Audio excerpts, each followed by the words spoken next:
Всем огромный привет! Меня зовут Алена, и сегодня мы с вами будем продолжать делать букет. Не могу я отойти от букетов, безумно люблю цветы. И знаете, в последнее время мне в Инстаграм всегда начали вылазить вот эти фотографии. И их стало очень-очень много. И я подумала, почему бы не попробовать сделать такую же основу самой.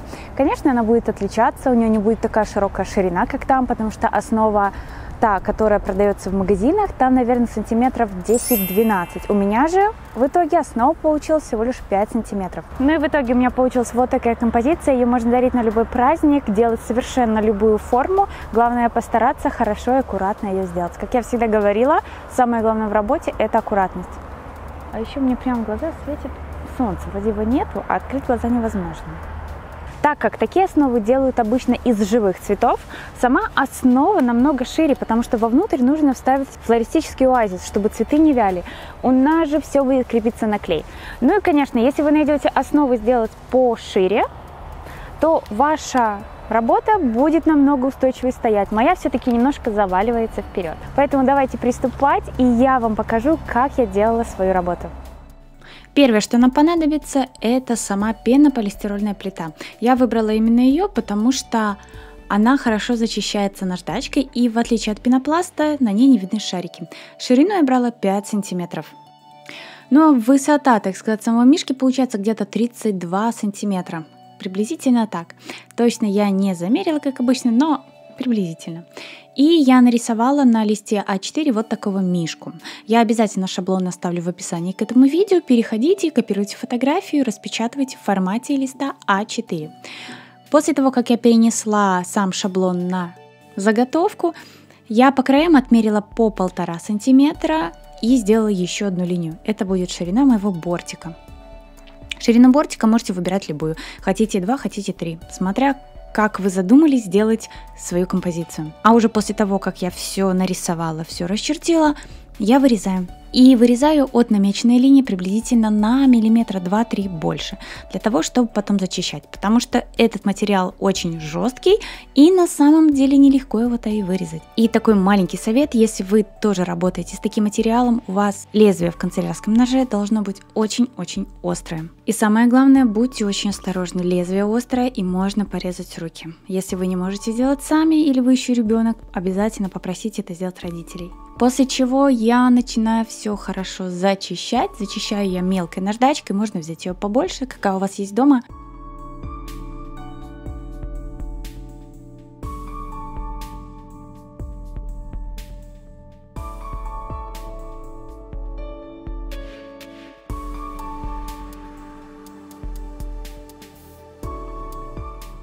Ну и самое важное, смотрите, чтобы все ваши стороны были строго вертикальные. У меня это, к сожалению, не совсем хорошо получилось, и есть небольшие недочеты. Но я считаю, что для первого раза это позволительно. Если делать постоянно, то можно выйти на тот уровень, что будет все идеально. Поэтому ни одна работа изначально не получается идеальной. Все по краям я проверила, зачистила, и будем вырезать внутри нашего медведя. Вырезаю я в глубину приблизительно 2-3 сантиметра. Ну а так как внутри вырезать сложно, я попросила мужа, он мне помог, потом это все доделала сама, так что вдвоем мы справились.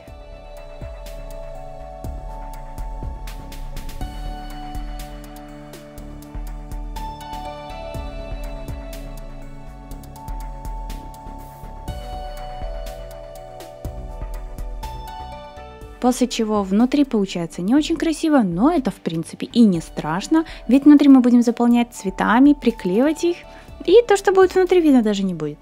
После того, как вырезали, мы зачищаем все края. Зачищаем таким образом, чтобы все краешки были ровными. Если у вас есть дремель, как есть у меня, это сделать будет немножко проще. Да, часто спрашиваете, где купить дремель, он продается в магазинах электроинструментов.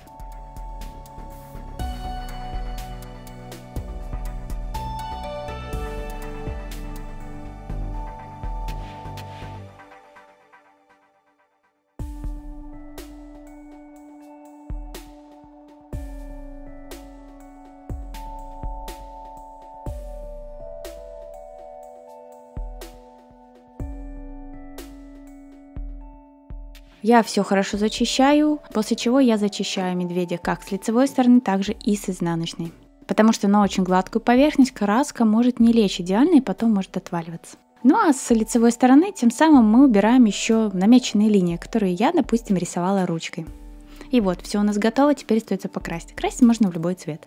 Я же решила покрасить в серый. Ну и еще скажу, что после покраски в серый цвет наша заготовка будет больше похожей на бетонную, чем на пенопласт. Красить я буду водоэмульсионной краской, в которую я добавляю колор.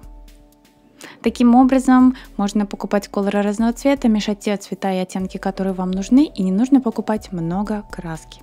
Красить можно не только водоэмульсионной краской, также акриловой, какая у вас есть дома. Крашу своего мишку со всех сторон. Ну и перед покраской не забудьте его хорошенько протереть, чтобы не было пылинок.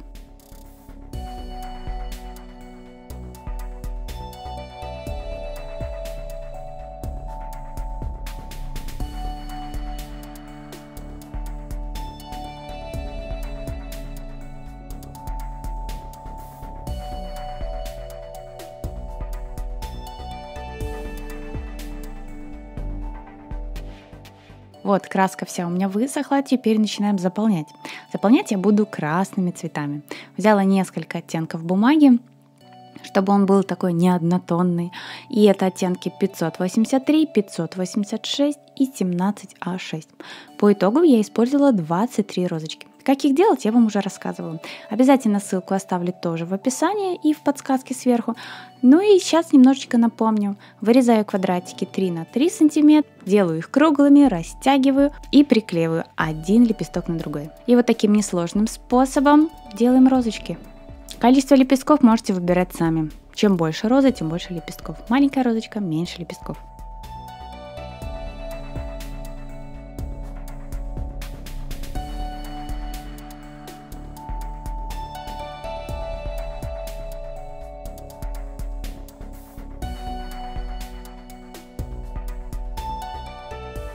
Но теперь остается самое простое – заполнить медведя цветами. Располагайте свои розы как хотите.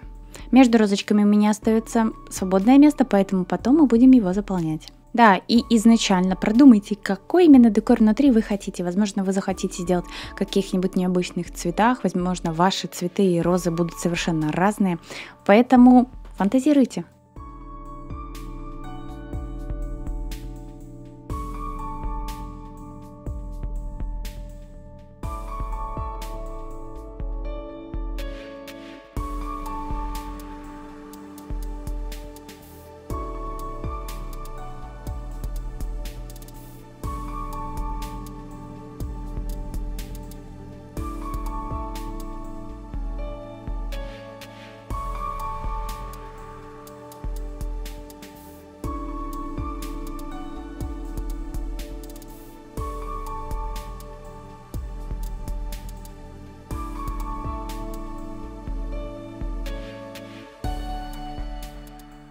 Разбавлять я буду листьями. Листья я делала не на проволоке, просто вырезала и выгибала их. Размер листьев можете тоже выбирать любой. У меня 3 на 5 сантиметров. И дополнительным элементом у меня будет бруния. Вот такая веточка сухоцвет. Покупала я ее в цветочном магазине. Она настоящая, если кто не знал. И ей декорируют обычные букеты. Я разделяю веточку на части и начинаю вклеивать внутрь. Ну а выбрала я брунию только потому, что она сочеталась с цветом самой моей основы.